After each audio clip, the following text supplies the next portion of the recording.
Welcome back everyone. So it's a Sunday morning rant. Well, actually it's Saturday afternoon to be fair, but this is going out first thing in the morning.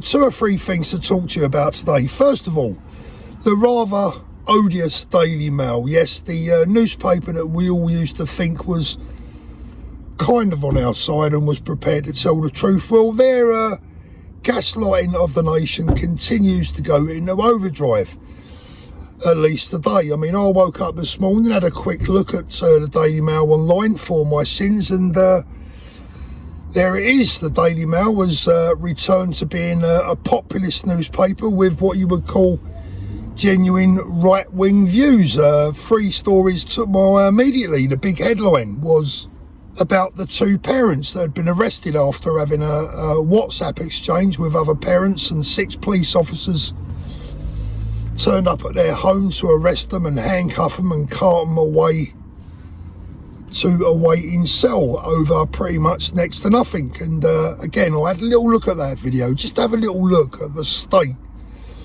of the police officers involved. They've all got their hands tucked in their jackets and their hands in their trousers, in their pockets. I mean, one of the first things that I was taught at school was take your hands out of your pockets, right? I mean, they look a slovenly bunch.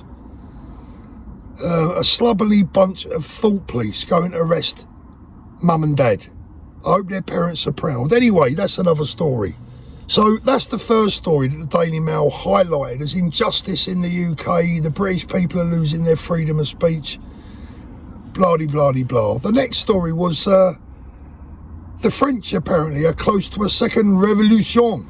The French and have had their freedom of speech taken away, and the treatment of Marine Le Pen is going to lead to all sorts of problems in France, apparently, according to the Daily Mail. Well, tell us something we didn't know. And then thirdly, there's the really sad story of Lucy Connolly. Yep, the lady that received, what was it, 2.5 years in jail, which is probably a bit more than your average mugger or your average violent criminal. 2.5 years in jail for a nasty tweet. Now refused permission to have a home visit to see her children.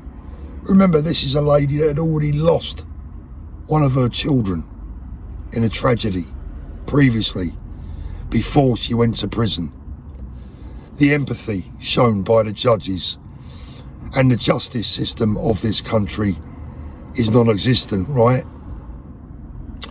So they talk about all these things. They talk about things that me and you, well, we already know, because we talk about the goddamn problems every day of our lives, right? We spend a lot of our time highlighting these issues, but the Daily Mail suddenly turned into a populist newspaper today. But this is where the gaslighting is so obvious, so blatantly obvious, because tomorrow, even today for all I know, tomorrow before the end of play, they'll be telling us that we're all far-right thugs, that diversity is our strength, and that we shouldn't have any concerns whatsoever about Britain and our future and our culture, and they'll tell us we're all bad for having those thoughts. I mean, remember, this is the same newspaper that describes Tommy Robinson as a far-right thug and a racist, and yet the next day will be repeating his opinions as their own, and expecting us all to take it seriously. They really are quite an odious, in fact, I would say, quite a dangerous bunch. I mean, they're effing with our minds, aren't they, on a day-to-day basis? But what's new for the mainstream media, right? Second thing I wanted to speak to you about was this summer. My daughter has asked me if my wife and I would be willing to go and spend a part of the summer over with them in Spain, and I'm seriously considering it. I mean, I really enjoy my time out there. I love spending time in the sunshine and obviously with my family. And I think it would be good for me and my wife to go out there and spend a few weeks and, yeah, just spend some quality time, do what I do, continue to do what I do, and maybe bring you the thoughts of Brits that are actually living in Spain. I don't know. I mean, look, the offer's on the table. I've got a lot of things to sort out before we could, you know, definitely do it. But, yeah, I may well do that. Let me know if you'd find that interesting. Last of all today, my last bit of my rant today, and probably, the most pertinent one really, is the way things used to be in this country. Now, I feel sorry, I genuinely do feel really sorry for the younger people today, the 20s, 30s, and, in many cases, even people in their 40s who have never experienced the freedom or the happiness or the country that you and I remember and grew up in and know and miss oh so much. You haven't missed what you haven't had, right? And I think that's one of the reasons why the younger generation today don't seem as bothered as the older generation. And the bit they don't get is that we're fighting for their future. We've had our glory days, the 60s, the 70s, the 80s, and boy, oh boy, weren't the 70s and 80s a couple of great decades. I mean, as I say, you don't miss what you ain't had. And these youngsters of today, blimey, that sounds terribly old, doesn't it, saying that? But the younger generation of today, they just don't understand what it was like to be alive and to smell and feel the freedoms that we used to experience as in our youth, in our younger days. And we miss it. And we miss it on their behalf. We yearn for it back on their behalf. And if only they knew what they were missing out on. I mean, I've said this before. You maybe used to have a minor confrontation with someone back in the day and you go, oh, sharp, it's a free country. You don't hear that anymore because it ain't a free country. We don't live in a free society where jokes are allowed, where comedy is allowed, where banter is allowed, where satire is allowed and irony. All of those things these days are seen as racist or, the woke brigade will come down on you like a ton of hot bricks. This isn't the society that I want to live in, and it's not the society that the youngsters should want to live in either. They should appreciate what we're trying to do, what we're fighting for, and what we're trying to highlight for their futures and for their kids' futures. Things were just so much happier back then. Things were so much better back then. Sure, there are things now that you wouldn't want to take away. I mean, our mobile communications, for an example. I'm filming this video on my mobile phone and you'll watch it on a platform called YouTube. Brilliant. I'm sure none of us would want to lose that. But instead of our society growing and becoming a better place to live for everyone that lives here, we've become a nation that, well, our motto really should be, how difficult can we make your life? That's what the UK has become. How difficult can we make your life? How miserable can we make your existence? Instead of trying to make people's lives better, instead of trying to make people's lives happier, instead of trying to make individuals' days a nice experience, we spend our lives, or this government, the authorities, whoever you want to call out or whatever you want to call them, and not just this government either, to be fair. I mean, sure, they are the worst of the worst. This is without a doubt the worst government, the most authoritarian, the most vindictive, the most dangerous, I think the most confused government that I've ever seen in my life. And I think as a country, we're more unstable today than we have been since the Second World War, easily, quite easily. This country is very, very unstable right now. And again, I go back to our younger generation. They just don't realise the situation in, because that's all they've known, right? That's all they've experienced. You ain't going to miss what you haven't had or what you haven't experienced.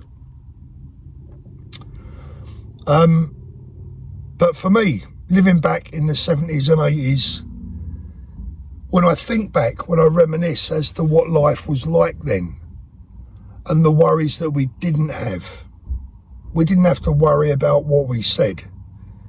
We didn't have to worry about who we said it to. You could get a doctor's appointment. You could go into your doctor's surgery and see your doctor. Our older people didn't have to suddenly learn how to use an app that they've got no experience with, or perhaps haven't even got the eyesight to use, but they're still told to use it. We've just lost our way. We've lost our way in every way. We've lost what it's like to be human beings, I think. And it's really sad. It's really unfortunate. Again, that was, spending just a couple of days out there in Spain early this week. That was one of the things that you pick up on very quickly. And I think you pick it up in other countries as well. I'm not just talking about Spain now. Certainly in places like Greece, I think you would find the same. You kind of step back in time a little bit. And it's really nice. The focus seems to be family, friends, meal times, spending quality time together. The focus doesn't seem to be how difficult can we make your life. The focus seems to be, well, let's get on with it. Let's just do whatever we got to do, and whatever will be, will be. Everything here in the UK now is engulfed with red tape, regulations. And I just don't know where it's going to go. Like I said, the younger generation really missed out. And it's so sad. I want my kids and my grandkids, particularly now, to grow up and feel the love, the experience, the happiness, the freedoms that I experienced growing up. Is that too much to ask for? Is that too much to wish for, really? I don't think it is. And does that make me a bad person? Does that make me far right? The fact that I want my kids to go to school and sing hymns and be brought up in a Christian culture, no one else's culture, this is a Christian country.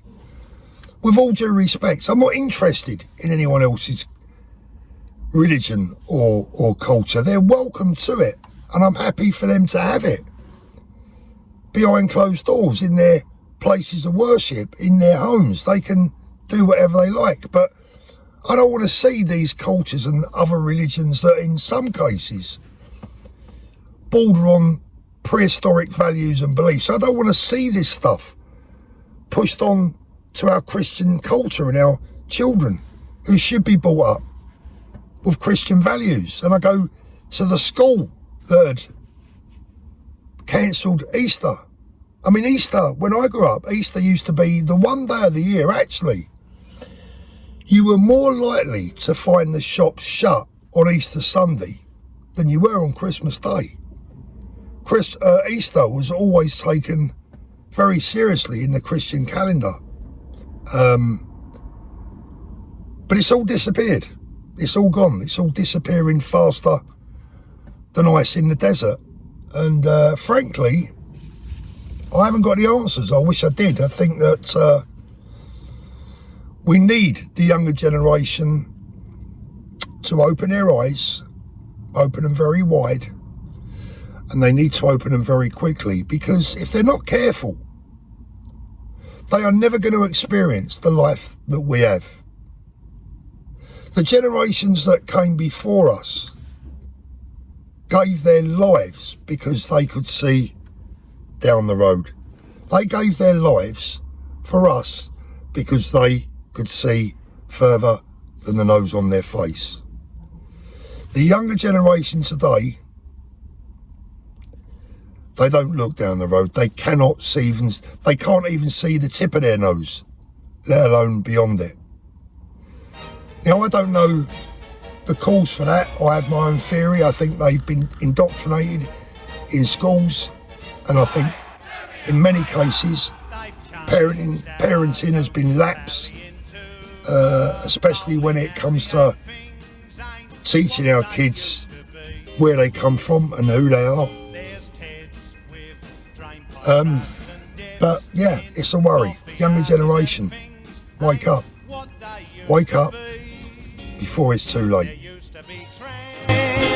Not very quick, got you from place to place, but now there's just jams. Half a mile thick, stay in the human race. I'm walking, they've stuck parking meters outside our doors to greet us. Now things ain't what they used to be. Oh, monkeys flying round the moon, we'll be up there with them soon. Things ain't what they used to be.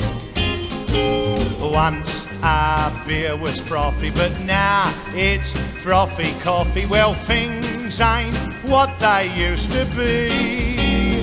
It used to be fun, Dad and old Mum paddling down Southend, but now it ain't done. Never mind, chum, Paris is where we spend our outings. Grandma tries to shock us all, doing knees up, rock and roll. Things ain't what they used to be. We used to have stars, singers who sung a Dixie melody. They're buying guitars, plinkety-plonk, dagging themselves with 3 chords only. Once we danced from 12 to 3. I've got news for Elvis P. Things ain't what they used to.